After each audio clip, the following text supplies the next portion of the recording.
Hey, you guys, Tristan Griffin, owner and lead fundraising consultant for Hill of Beans Fundraising here.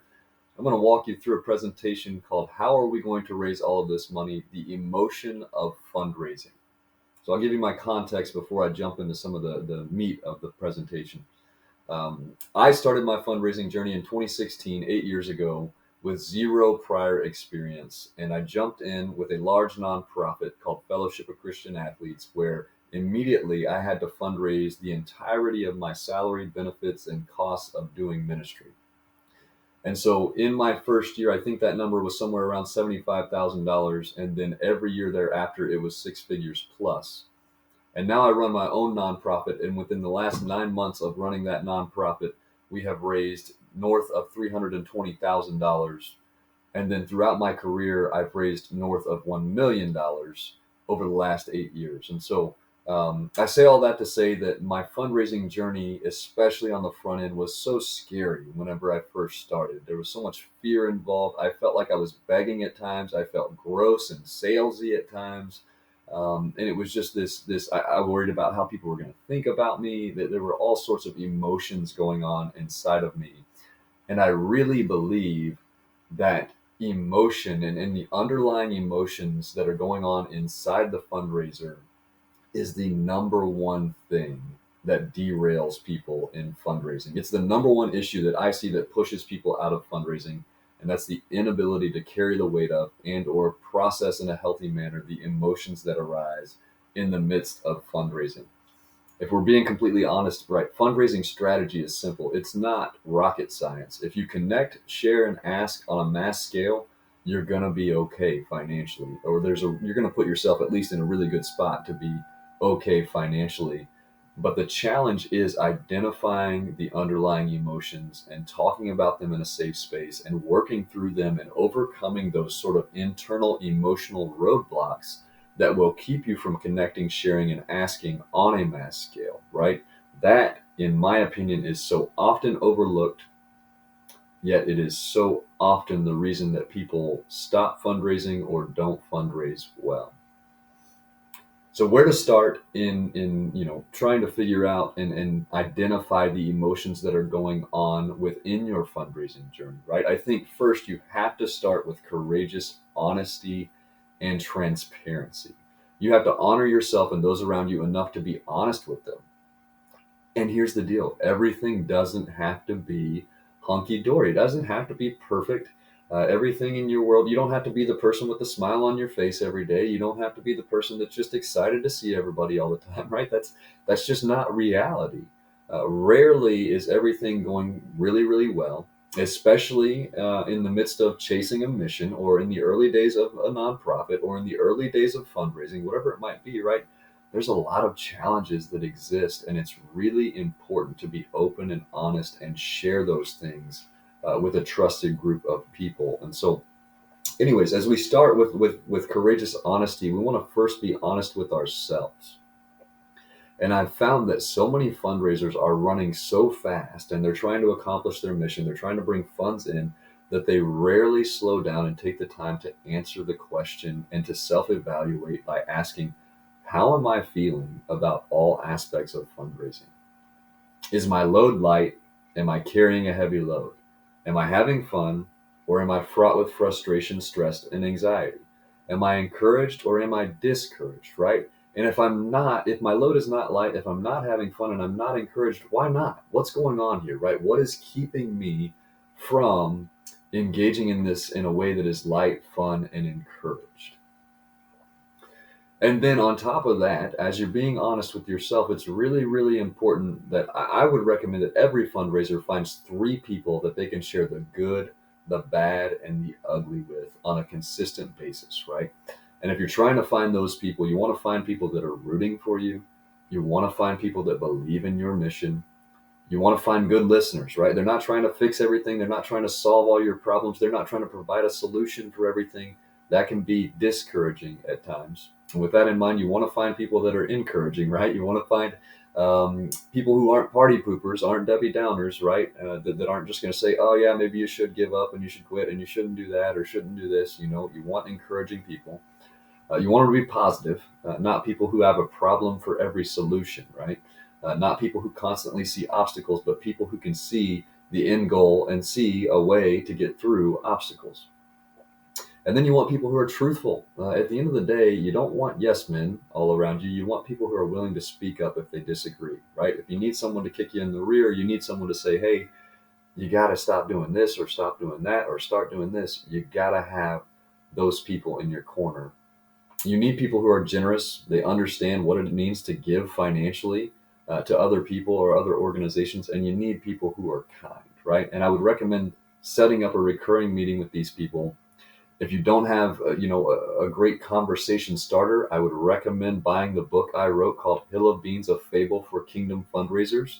This book is tailored specifically for either one-on-one or group discussion on the topic of fundraising and working through the deeper emotional challenges and roadblocks that arise in that space. So the big question is, how do I do this in a way that is light and fun, right? And at the end of the day, what you're trying to do is you're trying to identify what you're worried about, right? And I know in my own fundraising journey, a lot of it had to do with it's all going to fall apart, right? This whole organization, this whole mission, this whole everything is going to fall apart if, right? And insert a million different things after if. Um, or what will people think about me if, right? Again, I was worried what people would think about me if I'm out there trying to ask them to contribute to the mission or whatever. And here's the deal. The chances are what's at the core of what's keeping you from being a successful fundraiser, I can almost guarantee you it's fear, right? Fear in some way, and it manifests in a million different ways and flies out in emotions such as anger or depression or whatever. Fear is keeping you from being successful. You're likely holding on to something, whether it be your reputation or a desire for your vision and your mission to be just perfectly so, or whatever it might be, right? And what you need to do is you need to take another leap of faith and just trust that those things are going to be okay if you just go out and do what you feel like you're called to do.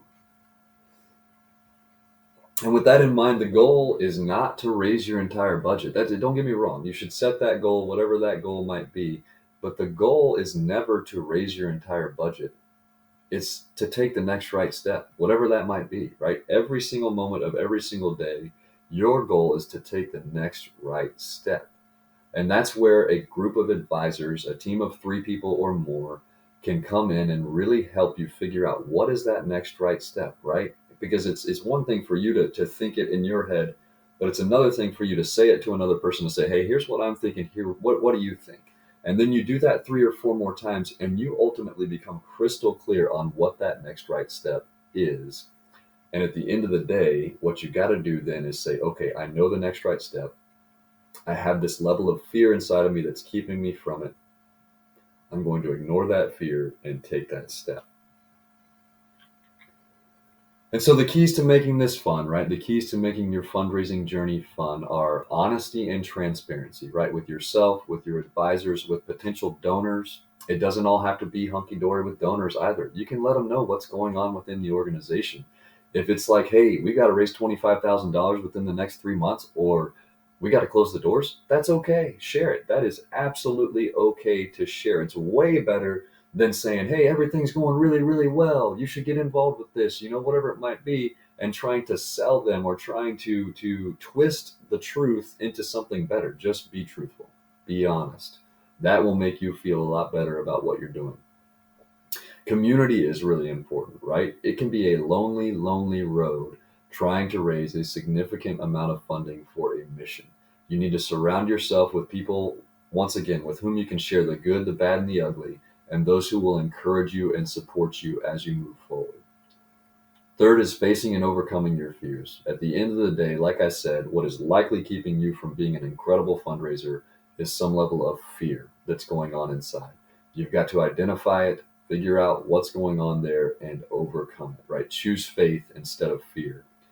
And lastly, just remember, you're accomplishing or attempting to accomplish something incredible, right? I think so often, and this sounds so simple, fundraisers forget that they are foregoing a plethora of other career opportunities Or even if you're not a career fundraiser, right? Maybe you're on a board, you're foregoing million other social or extracurricular activities, right?